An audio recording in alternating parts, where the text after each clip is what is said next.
This is All of It on WNYC. I'm Allison Stewart. Welcome back. This hour, we're going to be looking at a pair of nonfiction books that both involve a good deal of investigative work into some difficult topics. Later on, we'll hear about the book Daughters of the Bamboo Grove, which explores China's one-child policy and how some children were forcibly taken from their birth parents. Journalist Barbara Demick takes a close look at the experiences of a pair of twin girls. One was raised with her parents in China. The other was forcibly taken by the government and adopted out to a white Christian family in Texas. The book explores some of the myths of the one-child policy, but also the emotional strain that the truth of the matter can have on families both in China and the U.S. That is coming up in a bit. But first, a book about the mysterious death of a young man in London.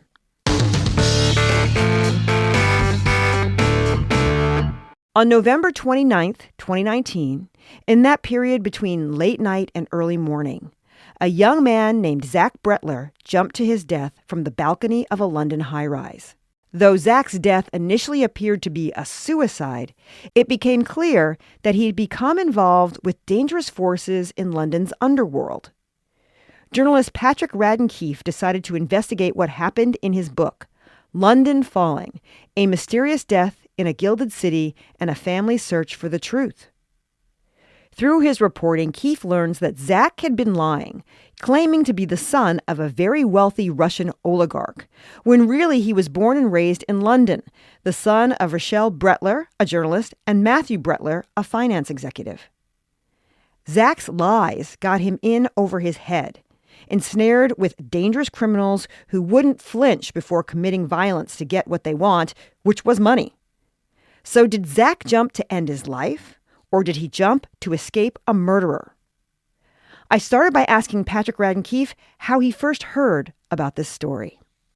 So I was living in London in the summer of 2023, working on a TV series based on my book, Say Nothing. I was producing the show, and I was on set one day, and I got to chatting with a stranger. A guy I didn't know. He was a visitor to the set, but I have a tendency to talk to strangers. I'm always striking up conversations with people I don't know because you never know where a good story will come from. And when he found out that I write for The New Yorker and I write investigative stories, he said, I might have a story for you. And he said, I know this family. I'm very close with them. They had this terrible tragedy. They lost their teenage son, Zach. And after he died, his parents, Matthew and Rochelle, made this incredible discovery, which is that he had been living a secret life, unbeknownst to them, as a teenager, moving around London, pretending that he was the son of a Russian oligarch. And he had said about that much, and I knew, if these people will talk to me, I got to write this story. That's so interesting because it's a personal story, this family's tragedy and a boy's death. But beyond a family's tragedy, why did you know it was a bigger story than that? Well, I had been really interested. I had actually written an essay for The New Yorker after Russia's invasion of Ukraine about something that I had noticed, which is that London, this city that I really love, for decades has been a really kind of hospitable place for dirty foreign money, and particularly for Russian oligarchs, people with billions of dollars who are linked closely with Putin and with the Kremlin. And London really kind of rolled out the red carpet for these people. They came, they bought expensive properties, they sent their kids to fancy schools. In the case of this guy, Roman Abramovich, he bought Chelsea Football Club, one of the most famous English soccer teams. And so I'd written an essay about that for The New Yorker. That was an issue I was interested in, the kind of awkward situation that London found itself in after the invasion of Ukraine.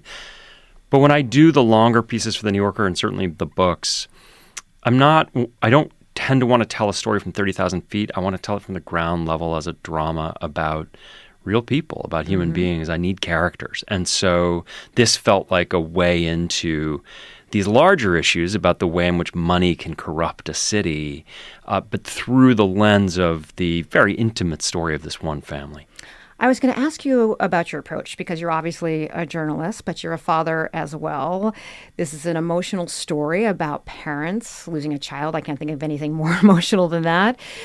What was your approach to the Bretlers? Am I saying their name right? Yeah, you are. What was your approach to the Bretlers, these grieving parents who are also important sources for your book. Yeah, I mean, I think as I've been doing this 20 years now, and one thing that I am getting better at and have been learning over the years is it's really important as a journalist to be incredibly transparent with people right from the get. And so in this case, what that meant is I told the Bretlers through their friend, I said, I'd love to meet, I'd love to tell this story, but initially, I'm not even going to bring a notebook. We'll just sit down at a coffee shop, tell me your story, and I'll tell you about me, and you guys have a think about whether you want to go on the record. It would be a big decision for you to do this because it had been a very private tragedy up to that point. In fact, when I first heard the story, I Googled Zach Bretler. Did he die? Did he die in the Thames, in the river in London? Couldn't find anything. They had kept it very quiet. Oh, deliberately. And so we met a few times in London, and I think they kind of got the cut of my jib. They sort of got a sense of the way in which I would approach a story like this. And eventually they said, all right, we're ready. We'll tell the story. We want to go public. And that was the beginning of a pretty intense relationship in which we spent, we talked for hundreds of hours over the course of several years. Leading up to today, we're launching the book tonight at the 92nd Street Y, and they have actually flown from London to be here in New York, and they're going to be there tonight. In this book, you write, there is also a book about parental love, and while working on it, I often thought about my own adolescent sons, how fiercely I love them, how desperately I want to protect them from this world and prepare them for it. How did your role as a father play into the process of reporting the story? Well, this is a story where in the opening pages, you see this 19-year-old kid go off of a balcony. He sort of does a swan dive into the Thames and he dies. So there's no spoilers here. From the opening pages that this boy dies. Then what happens is you're very kind of intimately following the Bretlers, these parents, as they make this discovery. And then they have to kind of become detectives. They want to figure out, how did our son die? Why did he die? Who was he with on the night that he died? What had he gotten mixed up in? But also in a strange way, they have to try and understand him better in death than they ever did when he was alive. And on the one hand, this is a very specific story in the sense that Zach Bretler was kind of a remarkable kid. He was a fabulist. He had all these sort of inventions. And it's a very specific story about London.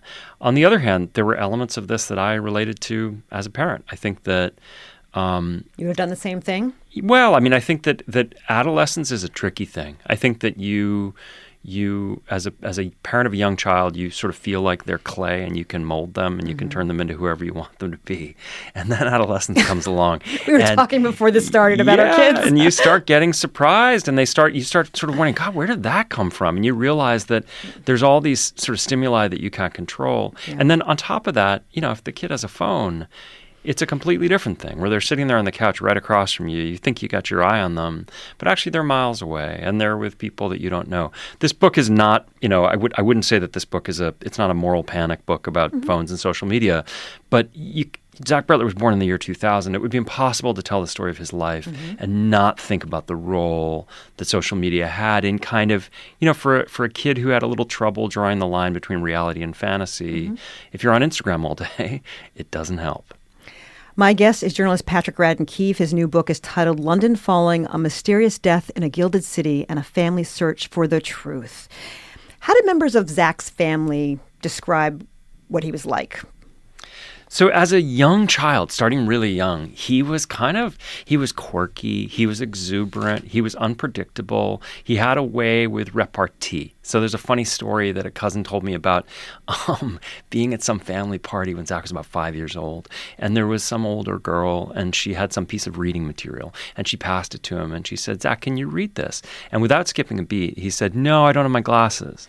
And the thing is, he didn't wear glasses and he couldn't read. But he had that kind of jokey, sort of improvisational, almost jazzy approach to conversation, which made him really fun to be around. But also meant that people at times would sort of grow skeptical. They would wonder what they could trust in terms of what he said. And I think in a way that his parents and his family, his big brother Joe, didn't appreciate really until after his death. I learned that he was telling lies from a really early age. Like he showed up at this new school when he was 13. and would tell people that his mother had died. And I think the reason for that, when you think about it, you can probably relate to it. You're a kid at a new school. I think what he realized is if you tell people that your mother's died, they will open their hearts to you. It's a shortcut to affection and intimacy. But I think he became a kind of a pretty versatile liar from an early age. And eventually this blossoms into the big lie, which is he assumes this false identity as not Zach Bretler, upper middle class, nice Jewish boy from West London who goes to private school, but Zach Ismailov, son of a Russian oligarch. Well, it's sort of interesting because people lie to protect themselves. It's the reason we learn to lie when we're babies. People lie to get money. They lie for a lot of different reasons. And Zach was lying to very powerful people, pretending to be the son of a Russian oligarch. What lessons did Zach learn about sort of fake it till you make it? Well, you have to remember the backdrop in which this is happening. I mean, he's doing this in an environment, and I think this is as true here in New York as it is in London, in which fake it till you make it culture is kind of on the rise, right? It's, Zach's favorite movie was The Wolf of Wall Street. He loved stories about hustlers on the make.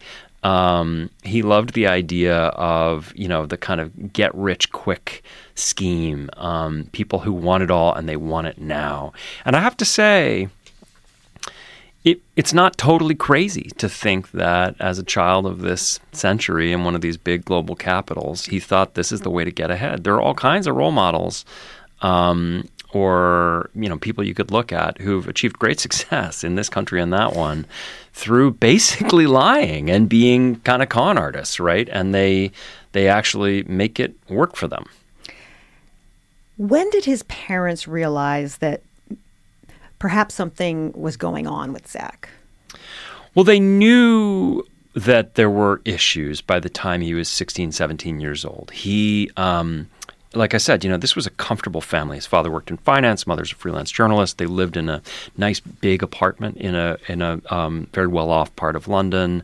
He went to private school. He didn't want for much. It was a loving family. He had every conceivable opportunity, but he felt like it wasn't enough. He was surrounded by the kind of glitz of the new London. And so he wanted to know, why don't we drive a nicer car? Why don't we live in a bigger house? And he had that kind of anxiety. So initially they noticed that, but they really didn't know the half of it. And so after he dies, there's this kind of crazy moment where Rochelle, his mother, is at home alone. She doesn't know he's dead. He's just been gone for a night. And a guy knocks on the door and asks where Zach is. And she says, he's not here. And the guy says, who are you? And she says, I'm his mother. And the guy's got another guy on the phone, on speakerphone, and she hears the person say, that can't be his mother. His mother's in Dubai. Now, Rochelle had never been to Dubai. She had no idea what this guy was talking about. And with that, the guy gets into a car and drives off. And so that's what starts this kind of astonishing process of discovery that these parents have, where they learn just how far off track Zach had gotten. We're talking with journalist Patrick Radden Keefe. His new book is titled London Falling, A Mysterious Death in a Gilded City and a Family Search for the Truth. A big part of the story involves the intricacies of London, the politics, the culture, the economics. And there's a good bit of history in this book. I like history. Some people's eyes glaze over. I love it. How do you keep history from being boring as a writer? Well, in this case, what I wanted to do was not have a situation in which you have the Zach story, which is kind of compelling and intimate, and then you turn the page and suddenly you get 20 pages of history. When I'm doing that kind of thing, ideally, I want to sort of slip it into the text so that you hardly even notice, so that it's all kind of threaded. The weave is pretty tight. And the history is kind of fascinating, I have to say. I mean, if you look at London in 1950, it basically looks sort of roughly the way it has for a century, in the sense that it's a big port city, first of all, and it's also a big manufacturing town. There's a similar story you could tell in New York. I mean, we walk around and you can see the kind of ghosts of these old piers from when Lower Manhattan, was a big shipping center, and now all of that's gone. So London, basically in the 60s, 70s, 80s, has to reinvent itself when the shipping all goes away and the factories all close down, and it reinvents itself as a destination for wealthy people from around the world and for their money. And that's part of the story that I wanted to tell. I don't think it's possible to understand Zach's life and death unless you understand that backdrop. And then the even more interesting thing is it turns out Zach had these two grandfathers who were Holocaust survivors, both of whom fled the Holocaust when they were in their teens, had lost virtually their whole families.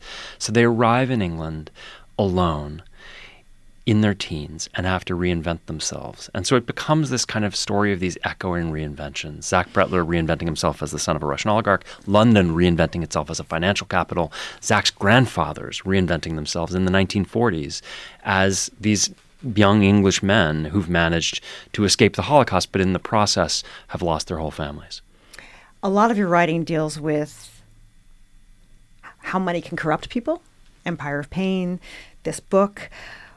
Why do you think the influence of money and wealth is something that you're interested in? I just think it's so much a part of the air we breathe now in this country. And, I was born in 1976. So I'm about to turn 50. And I feel as though it has accelerated over the last couple of decades. So to some extent, there's always been a strain like this in American life. But there's a moment I always think about my younger son when he was about 6 years old, came home from school, and he said something about Elon Musk. And I just had this moment where I thought, how do you even know who that is? You're 6. Like, how do you know who that is? You shouldn't know who that is. You should not know I don't want you to know who that is. If you had talked to me when I was 6 in 1982, I couldn't have told you who the richest people in the country were. And I just think it is part of our culture now. And so I'm interested in that, just anthropologically. And I'm interested in the things that it drives people to do. The book is called London Falling, A Mysterious Death in a Gilded City and a Family's Search for Truth. We'll have more with journalist Patrick Radden Keefe after a quick break. This is all of it.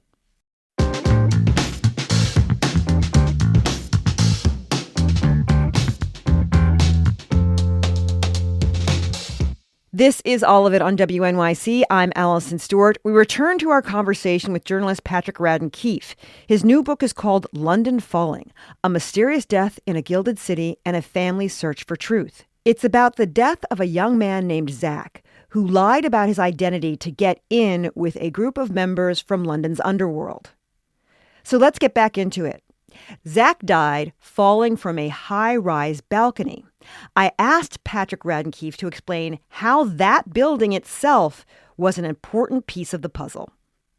When you start getting all of this money coming into London in a really significant way, starting in the 1990s, with these Russian oligarchs coming in, and a golden visa program. It's funny, now the Trump administration is introducing a golden visa program here. So London did that decades ago, and this is part of how we get here.